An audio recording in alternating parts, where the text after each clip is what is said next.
Hello students, welcome to magnet brains Hindi. मैं लाली वर्मा आप सभी विद्यार्थियों का मैग्नेट ब्रेन्स के हिंदी मीडियम चैनल पर बहुत बहुत स्वागत करती हूँ। साथ ही ये उम्मीद भी करती हूँ हर बार की तरह कि आप सभी स्वस्थ होंगे, खुश होंगे, प्रसन्नचित होकर अपने सभी कार्य कर रहे होंगे और साथ ही साथ अपने स्वास्थ्य का विशेष ध्यान रख रहे होंगे।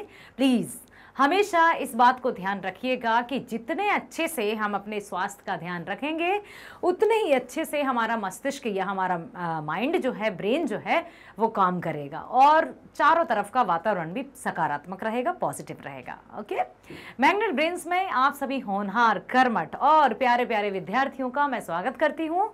मैग्नेट ब्रेन्स एक ऐसा प्लेटफॉर्म जो कक्षा 8वीं से लेकर 12वीं तक की ऑनलाइन स्कूल एजुकेशन 100% फ्री देता है और साथ ही साथ प्रतियोगी परीक्षाओं के वीडियोस भी आपको 100% फ्री प्राप्त होते हैं और प्रोवाइड किए जाते हैं। इसलिए आपको पढ़ाई से रिलेटेड किसी भी प्रकार की चिंता करने की बिल्कुल आवश्यकता नहीं है। किसी भी बड़ी मोटी मोटी रकम देकर कहीं भी फीस नहीं देना है। आप बिल्कुल आराम से अपनी स्कूल एजुकेशन कीजिए और वीडियोस, हर एक विषय के वीडियोस मैग्नेट ब्रेन्स पर देखिए, जो कि 100% फ्री है, 100% फ्री। हम कभी भी आपसे पेड सब्सक्रिप्शन की बात नहीं करेंगे। निश्चिंतता के साथ हर एक विषय के वीडियोस बेस्ट क्वालिटीज में, बेस्ट फैकल्टीज के द्वारा आपको यहां मिलते हैं। मेरे प्यारे बिहार बोर्ड के स्टूडेंट्स, मैं आप सभी को एक बार फिर से धन्यवाद भी देती हूं कि आप सभी वीडियोस को बहुत अच्छे से देखते हैं और उसमें अपने अपने व्यूज़ भी देते हैं। जिसको जो भी डाउट होता है वो कमेंट भी लिखता है। सॉरी, मैं नाम भूल गई, लेकिन आपने लिखा था कि कवि की आकांक्षा क्या है, आकांक्षा का अर्थ क्या है, चौथा क्वेश्चन समझ में नहीं आया। मैंने रिप्लाई दिया है, मैंने आपको आंसर दिया है। इसी तरह से आपको कहीं भी किसी भी वीडियो को देखते समय यदि कोई भी डाउट होता है तो प्लीज़ आप कमेंट बॉक्स में लिखिएगा। जब भी मैं आपका कमेंट देखूंगी तुरंत आपके उस कमेंट का रिप्लाई ज़रूर दूंगी। कभी देरी हो सकती है तो इसका मतलब ये बिल्कुल मत सोचना कि लो मैडम कहती तो हैं कि रिप्लाई देंगे और मैडम ने रिप्लाई नहीं दिया, ऐसा मत सोचना। जब भी मैं आपके कमेंट देखूंगी बिल्कुल आपका रिप्लाई देकर ही रहूंगी, तो आप चेक भी कर लेना कि कमेंट का रिप्लाई आया या नहीं। ठीक है, एक बार फिर से आप सभी का बहुत बहुत स्वागत। चलते हैं आज हमारी पाठ्यपुस्तिका वर्णिका का पाठ 2, ढहते विश्वास, जो कि उड़िया है। उड़िया भाषा की ये कहानी है। कहानी क्या, ये कोई कल्पना नहीं है, ये वास्तविकता है। लिखा है सातकोड़ी होता जी ने। सातकोड़ी होता लेखक का नाम है। ठीक है, सो ध्यान रखिएगा। आज हम जो पाठ करने जा रहे हैं पूरक पाठ्य पुस्तिका का ढहते विश्वास, उसमें सातकोड़ी होता जी द्वारा रचित ढहते विश्वास ये पाठ हम पढ़ेंगे। अब ढहते का अर्थ क्या है? ढहते मतलब कम होते या गिरते। तो इस तरह से ढहते विश्वास क्या है, क्या इसमें बताया है, आप यहाँ चित्र देख सकते हैं, इमेज दिखाई दे रही है। क्या देख पा रहे हैं आप? लग रहा है जैसे बाढ़ का दृश्य है, लग रहा है जैसे ऐसे स्थान या ऐसी जगह का चित्र है जहां पर पूरा घर वार और जो भी उनका सामान है वो सब डूब चुका है। व्यक्ति अपने जान की परवाह या अपने आप को जैसे तैसे सुरक्षित रख पा रहे हैं।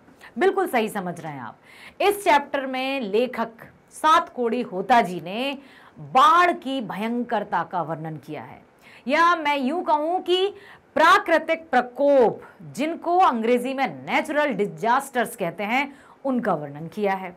अब कहते हैं ना, जो अधिक शांत रहता है, जो कभी भी उथल पुथल नहीं करता है, वो जब क्रोधित होता है तो उसका क्रोध 7वें आसमान पर होता है। इसलिए कहा भी जाता है, बहुत समझाया जा रहा है कि प्रकृति के साथ छेड़छाड़ ना की जाए।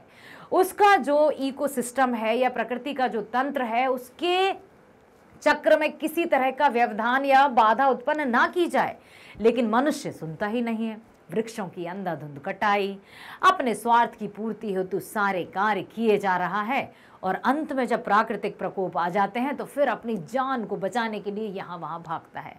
यही बताया है ढहते विश्वास, अर्थात जहाँ कहीं 1% भी, जहाँ कहीं भी छुपा रहता है कि अब शायद होगा, शायद बाढ़ की स्थिति कम होगी, लेकिन वो बाढ़ की स्थिति कम होने के स्थान पर कुछ ऐसी स्थिति सामने आ जाती है कि बाढ़ की और खतरनाक भयंकरता का रूप धारण कर लेती है। और लेखक ने उसी बाढ़ की भयंकरता के विश्वास को ढहते विश्वास दिया है कि अब व्यक्ति क्या करे, उस मुश्किल में, उस परेशानी में आखिर क्या करे। तो जानेंगे हम सबसे पहले लेखक परिचय के बारे में। सात कोड़ी होता जी उड़िया के प्रमुख कथाकार हैं। उड़िया भाषा में इन्होंने कई कहानियां, लगभग 1 दर्जन से अधिक तो इनकी पुस्तकें प्रकाशित हो चुकी हैं। इनका जन्म सन 29 अक्टूबर सन 1929 को हुआ। तो इनका डेट ऑफ बर्थ आप याद रखना, 29 अक्टूबर से 1929, ठीक है। मयूरभंज उड़ीसा में ही हुआ था। अब तक इनकी 1 दर्जन से अधिक पुस्तकें प्रकाशित हो चुकी हैं। 1 दर्जन मतलब समझते हो ना, 12। होता जी भुवनेश्वर में भारतीय रेल यातायात सेवा के अंतर्गत रेल समन्वय आयुक्त एवं उड़ीसा सरकार के वाणिज्य एवं यातायात विभाग में विशेष सचिव तथा उड़ीसा राज्य परिवहन निगम के अध्यक्ष भी रह चुके हैं। इनके कथा साहित्य में उड़ीसा का जीवन गहरी आंतरिकता के साथ प्रकट हुआ है। यह कहानी राजेंद्र प्रसाद मिश्र द्वारा संपादित एवं अनुदित उड़िया की चर्चित कहानियां विभूति प्रकाशन दिल्ली से यहां साभार संकलित हैं। अब देख सकते हैं आप यहां पर एक और दृश्य देखिए, आप दिखाई दे रहा है किस तरह से लोग अपना सामान, अपने छोटे छोटे बच्चों को अपनी गोद में, अपने सिर पर उठा कर ले जा रहे हैं।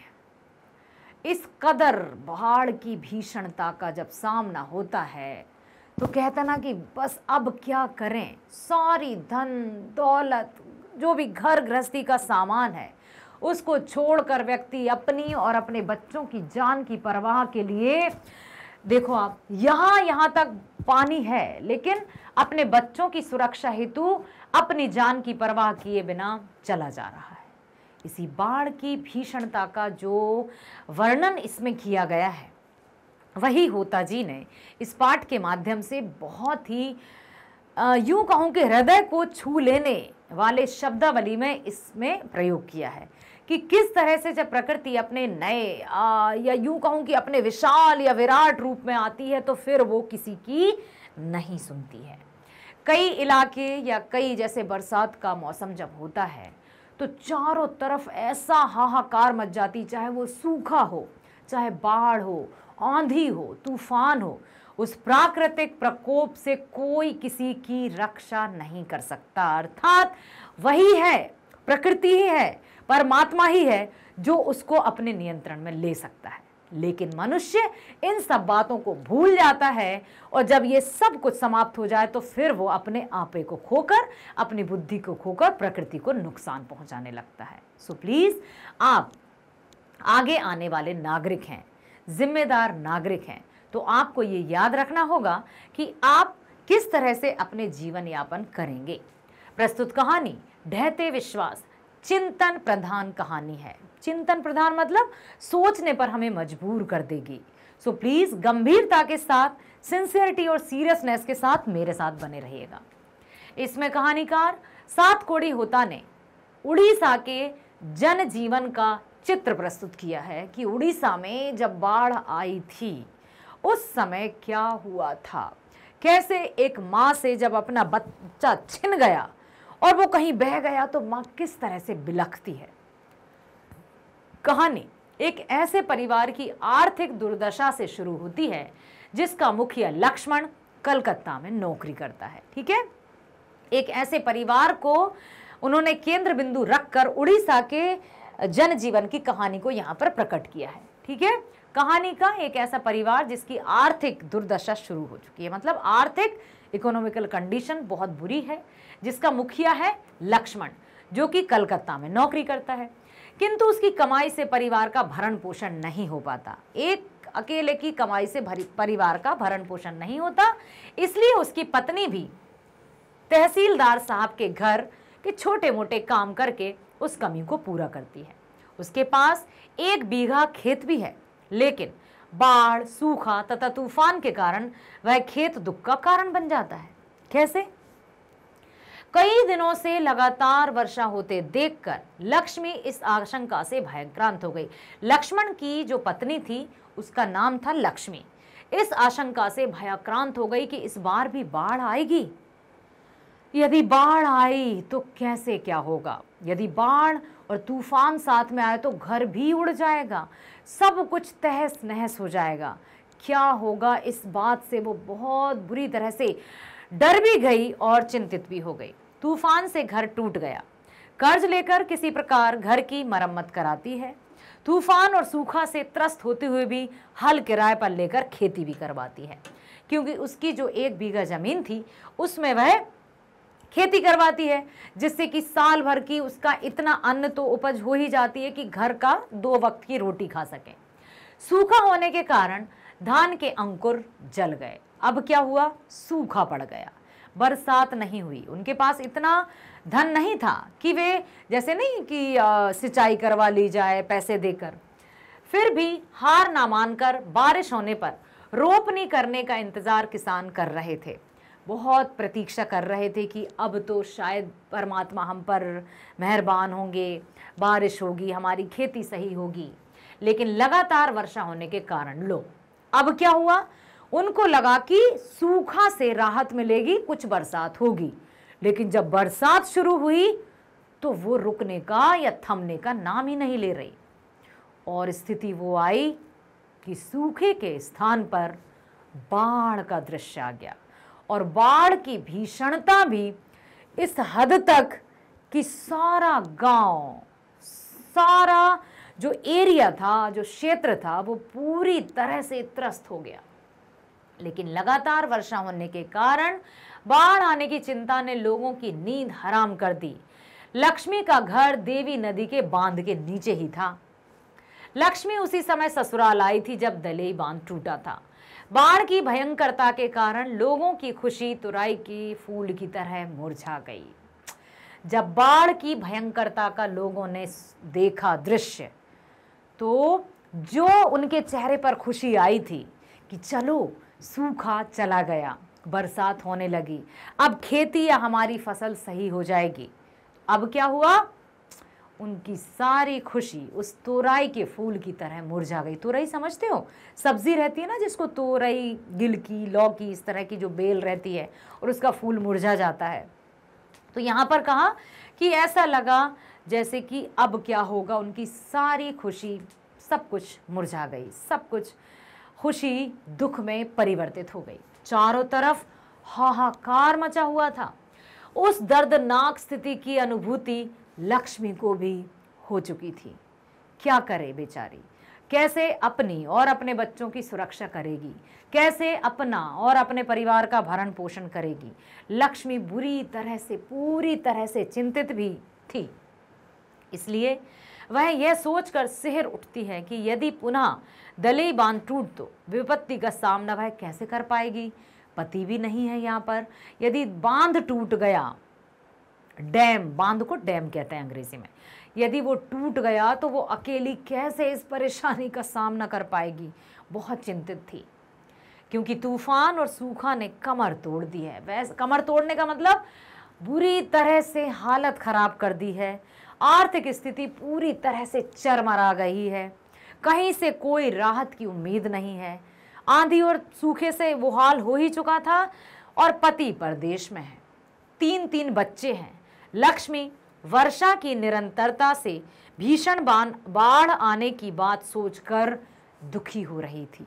बुरी तरह से लक्ष्मी भयभीत थी कि अब मैं क्या करूंगी, कैसे मेरे छोटे छोटे बच्चों की जान बचाऊंगी, और साथ ही साथ पति तो परदेश में है। 3 बच्चों के साथ वो कैसे उस बाढ़ से जूझेगी? इसी चिंता में लक्ष्मी बुरी तरह से भयभीत थी। उसके पति लक्ष्मण कलकत्ता की नौकरी से कुछ पैसे भेज देते था, और वह स्वयं तहसीलदार के घर छुटपुट काम करके कुछ धन कमा लेती थी और अपने छोटे छोटे बच्चों का भरण पोषण कर रही थी। भूमि का छोटा टुकड़ा तो प्रकृति प्रकोप से ही तबाह रहता था। दलेई बांध टूटने की विभीषिका तो वह पहले से ही देख चुकी थी। वह भयानक अनुभूति रह रहकर जाग उठती थी कि ऐसा ना हो कहीं बांध टूट जाए। तूफान, सूखा, बाढ़, इन तीन तीन प्राकृतिक विपदाओं से कौन रक्षा करे? क्या होगा यदि बांध टूट गया तो? बांध की सुरक्षा के लिए ग्रामीण युवक स्वयंसेवी दल बनाकर बांध की सुरक्षा में संलग्न थे। लक्ष्मी भी बड़े लड़के को बांध पर भेजकर 2 लड़कियों को और 1 साल के लड़के के साथ घर पर है। 1 साल का बेटा था, छोटा। पूर्व में ऐसी भयानक स्थिति को देखकर भी लोग यहां से खिसके नहीं थे। क्या करें? जिनके पास धन कम है, जिनकी आय बहुत कम है, जिनके परिवार में इतने सदस्य हैं, वो क्या करेंगे भला? कहीं और तो वो पलायन कर सकता है ना, जिसके हाथ में धन हो कि वहां जाकर घर बना लेंगे। जिनके पास कुछ नहीं है वो कैसे किसी स्थान पर जाएं? शायद इसी प्रकार नदियों के किनारे नगर और जनपद बनते गए। लक्ष्मी ने भी पूर्व के आधार पर कुछ चिवड़ा, बर्तन, कपड़ा संग्रह कर लिया था।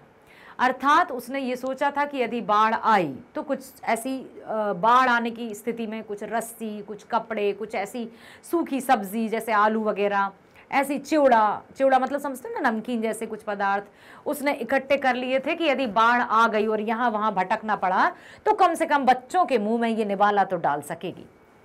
गाय बकरियों के पगाह खोल दिए। पानी ताड़ की ओर बढ़ा और शोर मच गया। अब पानी का जो लेवल था वो बढ़ता जा रहा था। बाढ़ अपनी भीषणता का रूप लेने वाली थी। ग्रामीण युवक काम में जुटे थे और लोगों में जोश भर रहे थे तथा लोगों को ऊंचे पर जाने का निर्देश भी दे रहे थे कि चलो चलो ऊंचाई पर चलो, नहीं तो बाढ़ अपनी भयंकरता का आकार लेने वाली है। पूरी तरह से लोगों में ये सूचना दी जा रही थी। अब क्या हुआ? सब लोगों का विश्वास आशंका में बदल गया। आशंका ये थी, मतलब इसीलिए चैप्टर को नाम दिया है ढहते विश्वास। उनकी जो आस्था थी, जो विश्वास थी, वो धीरे धीरे धीरे धीरे कम होती जा रही थी, चरमराती जा रही थी कि क्या बाढ़ अपना प्रचंड रूप धारण कर लेगी, क्या बाढ़ हम सबको अपने काल का ग्रास बना लेगी। बहुत चिंतित थे लोग। कांपते पैरों से टीले की ओर भागे। स्कूल में गए। स्कूल थोड़ा ऊंचे स्थान पर था। देवी स्थान भी भर गया, स्कूल भी भर गया। लोग पूरी तरह से हताश थे, निराश थे। अब तो केवल मां चंडेश्वरी का ही भरोसा था। लक्ष्मी भी आशा छोड़कर जैसे तैसे बच्चों को लेकर भाग रही थी, क्योंकि बांध टूट गया था। जिसका डर था वो हो गया था और बाढ़, वृक्ष, घर सभी को जल्दी जल्दी लील रही थी। सॉरी।